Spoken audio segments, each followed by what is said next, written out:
I was listening to an interview the other day with Adam Bailey, an Alexander Technique teacher in Massachusetts.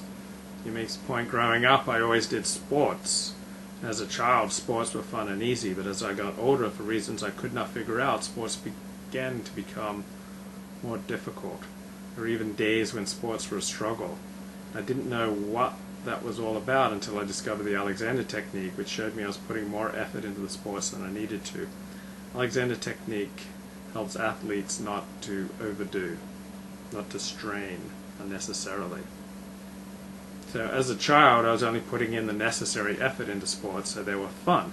But little by little, as I got older and coaches told me to try harder, to put more into it, started trying harder and putting more into it, and that was the problem. The more effort I put into it, my muscles became more tense than they needed to be, and my performance suffered.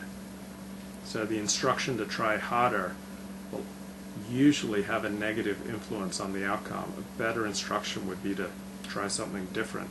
Try doing less so that you can carry out the sport more easily and naturally. So Adam makes the point, I try to convince my students to initially think less about winning and more about how you approach the sport. Are there places where you're getting tense? And if so, can you subtract in those areas? Can you let go and reduce those patterns of unnecessary, unnatural tensing and holding and compression? So as children, we had this natural alignment of our head, neck, and spine. Because of unnecessary tension that's built up as we've aged, we've tended to interfere with our alignment. So in Alexander Technique lessons, we focus on rediscovering that natural alignment of the head, neck, and back. So when you pursue that two-track approach, less tension, better alignment, you'll usually start doing better with your sports. So it's a matter of focusing on the process rather than getting in, say, a certain number of miles or laps. In general, the emphasis in fitness regimes of any kind is on quantity, not on quality, faster, more, longer. There's often little attention paid to how the athlete does what he is doing.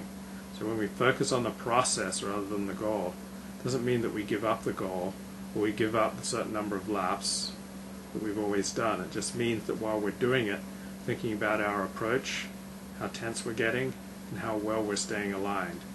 If we start thinking about the process, the goal starts coming by itself. It's often not easy to work directly with somebody's fear, or by telling someone to relax. It usually does very little good. Relax! Those things don't work, but pursuing the indirect method of Alexander Technique, changing their physical state will affect their emotions and provide more ease. So Alexander Technique teaches the athlete how to use themselves optimally while carrying out the sport.